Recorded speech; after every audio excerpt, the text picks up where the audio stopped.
নিঃসন্দেহে একটা সুখবর। মতিঝিল এলাকায় একের পর এক সন্ত্রাসের ঘটনায় আসছিল নাম। তানিম রেজাকে গ্রেপ্তার করল পুলিশ। দর্শক, আমি বারবার বলছিলাম, এখন সেই গত ২ বছর থেকে বোধহয় আমার ভাই গলা শুকায় গেছে। আমি বারবার বলছিলাম, ভাই খাই আর না খাই, ঠিক আছে, জিনিসপত্রের দাম, অর্থনীতি, এটা শুধু আমাদের দেশের আভ্যন্তরীণ বিষয় না, এইটা হচ্ছে বিশ্ব অর্থনীতির বিষয়।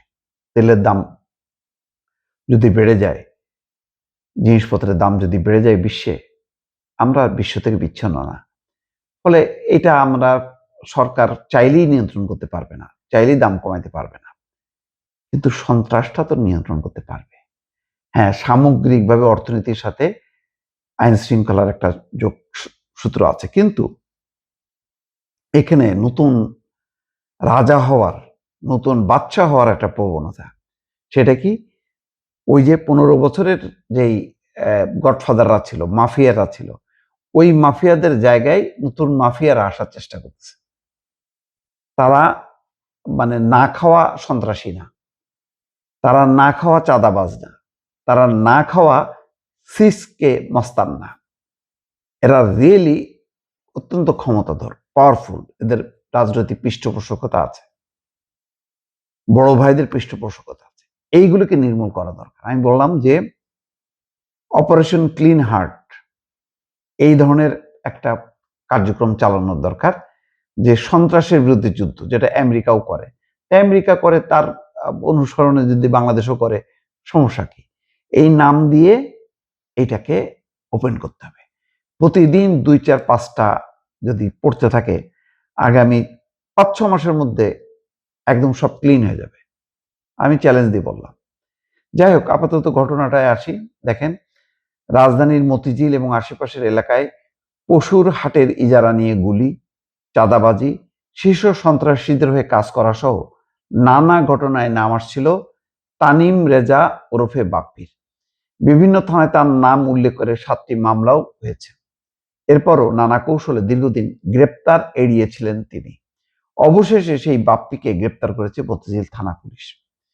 শুক্রবার বিকেলে মতিঝিল অঞ্চলে সন্ত্রাসী কর্মকাণ্ডের জন্য আলোচিত তানিম রেজাকে গ্রেপ্তার করা হয়েছে বলে পুলিশ জানিয়েছে।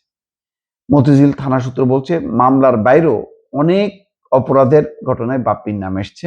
বিশেষ করে মতিঝিল, মগবাজার, মালিবাগ, কমলাপুর সহ আশেপাশের এলাকায় যেসব অপরাধের ঘটনায় শীর্ষ সন্ত্রাসী সুব্রত বাইনের নাম এসছে, সেখানে কোনো না কোনোভাবে তানিম রেজার সম্পৃক্ততা পাওয়া গেছে। পুলিশ সূত্র বলছে, ঈদুল আজহার আগে রাজধানীর দক্ষিণ কমলাপুরে কোরবানির পশুর হাটের ইজারাদার মোহাম্মদ ইসমাইল হোসেনের কার্যালয় লক্ষ্য করে গুলিবর্ষণের ঘটনা ঘটে। ওই ঘটনায় মতিঝিল থানায় একটি মামলা হয়। ঘটনাটি তদন্তেও তানিম রেজার সম্পৃক্ততা পায় পুলিশ। হ্যাঁ, এইটাই অনুরোধ, যাতে কোনো গডফাদার জন্ম না হয়, কোনো মাফিয়া তৈরি না হয়। এইগুলি অন্তত নিয়ন্ত্রণ করুক।